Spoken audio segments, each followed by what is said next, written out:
So, Mum and Dad, did you hear about the massive attack on Ukraine just now? Oh, yes, we saw the news on the attack on Kiev. No, that was last night. This is happening again now. Yeah, so this conversation with my in laws, which I could have again today, shows the relentless nature of what's unfolding in Ukraine. We're going about our normal routines, but the war doesn't pause. It doesn't wait for Monday morning or respect our need for normalcy. My name is Lara and I'm a rural generalist doctor in Australia. I'm also the managing director of OPT, a charity that supports Ukraine. I've been to Ukraine twice. As I'm recording this, it's the middle of the night in Ukraine, May the 26th, and here in Australia it's morning. And the cycle is continuing with terrifying predictability. Air raid sirens are going off again. Hundreds of Shahed drones are cutting through the Ukrainian airspace once again, headed towards civilian areas. Missile carrier aircraft are preparing for takeoff. Families who survived yesterday's massacre across the country are once again shepherding their children into shelters, into basements, into whatever sanctuary they can find. The 4-year-old I'll tell you about shortly, if he's still fighting for his life in that hospital bed, is hearing these alarms through his pain.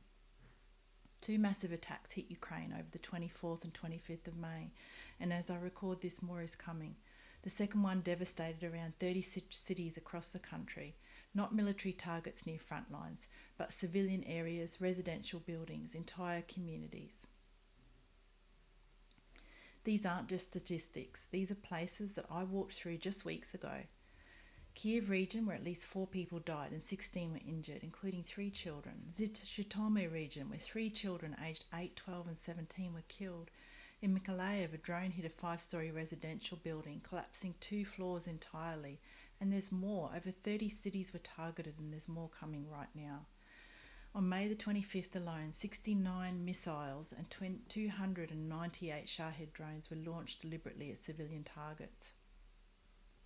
And yesterday I saw a photograph that will haunt me. A 4-year-old boy who I'd heard had survived the May 18th bombing by his mother shielding him with her body as she died.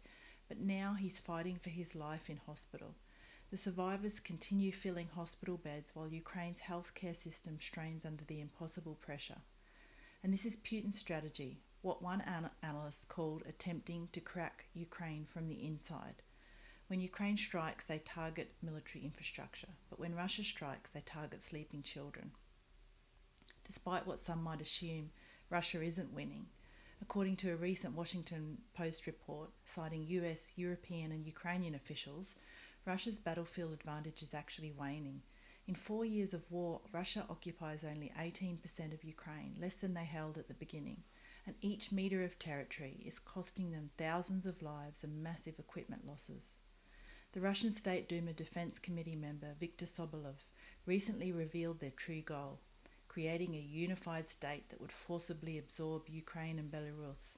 This isn't about defence, it's about recreating a Soviet-style empire through the destruction of Ukrainian sovereignty and Ukrainian lives.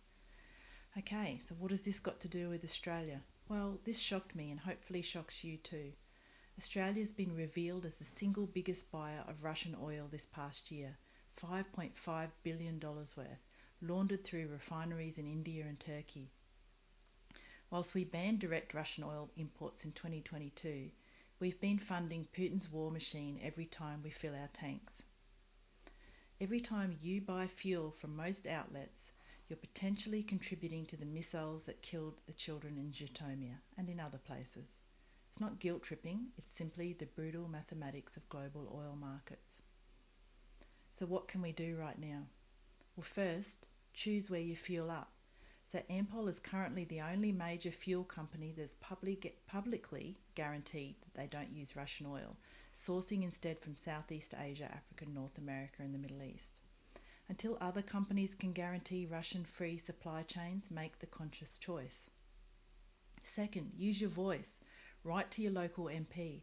Ask them specifically about Australia's $5.5 billion in Russian oil purchases and what concrete steps they're taking to close this loophole. The Ukrainian ambassador to Australia has welcomed government involvement, but they need to hear from us first. Third, support medical aid. The hospitals treating that 4-year-old boy and thousands like him need our direct support. Every donation to medical aid organisations working in Ukraine, like our partners, Christian Medical Association of Ukraine, translates into surgical supplies, medications, and hope. And your donations to our charity are tax deductible, and I personally guarantee that medical aid donations are 100% sent direct to Ukraine.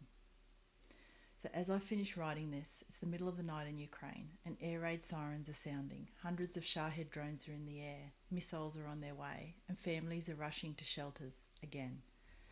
President Zelensky called the world's delayed response a mockery, and he's right. The silence of America, the hesitancy of Europe, and our own government's passive approach only encourages Putin. It encourages evil. We can't stop this war from our keyboards, but we can stop funding it from our fuel tanks. We can stop accepting that civilian massacres are somehow inevitable. We can choose to act with the same urgency that Ukrainian parents feel when those air raid sirens sound. The question isn't whether we can make a difference, it's whether we're willing to try. The war continues, and our response cannot wait. Thank you.